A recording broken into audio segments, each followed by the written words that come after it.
Vlogçudan hər kəsə salamlar. Hazırda Bakıda Çin avtomobilləri bildiyiniz kimi sürətlə yayılır və buna baxmayaraq servis infrastrukturu hələ də tam formalaşmayıb. Bu mənim rəsmi müşahidələrimə və mövcud bazar vəziyyətinə əsaslanan nəticədir.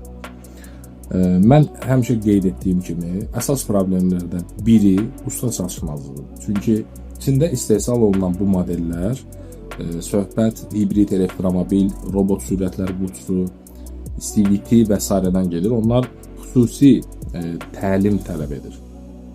Bakıda universal ustalar çoxdur.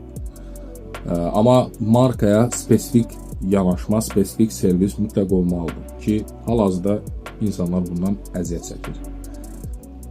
Ehtiyat hissələri, populyar modellər üçün bəzi hissələr var.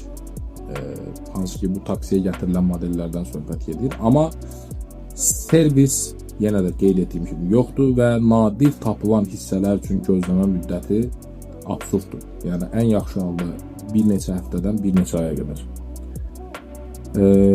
Elektrik və hibrid Çin modellərində usta problemi əsas elektronika ilə bağlıdır və batareya qiymətlərinin bahalığı ilə bağlıdır. Hansı ki, artıq bir çoxumuz bilir ki, Çin avtomobillərində batareya qiyməti təqribən 4000-5000 dollardan üzü yuxarıdır. Yəni, ən yaxşı halda 8-9 minə və 11-12 min manata qədər batareyanı dəyişməyin xərci var. Və müəyyən digər hissələr də var ki, artıq onun qiymətlərini bir çoxunuz bilirsiniz. Sadəcə məsələ odur ki, bunu dəyişəcək potensialda olan ustalar biraz azdır.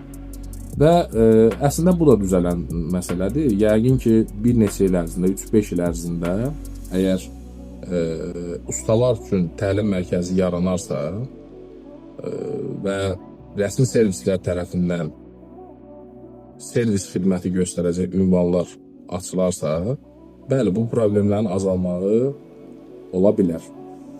Bir də bir məsələni nəzərinizə çatdırım ki, biz istəyirik ki, insanlar təbii ki, yeni avtomobil sürsün. Burada heç bir paxıllıqdan söhbət gedə bilməz, ya anti-reklamdan söhbət gedə bilməz. Sadəcə bu məsələləri aşkar etmək lazımdır, problemləri ictimailəşdirmək lazımdır ki, problem üzə çıxdıqca həll olunur, problem saxladıqca həll olunmur. Yəni, bunu anlamaq lazımdır. Vlogçudan hər birinizə salamlar. Sağ olun.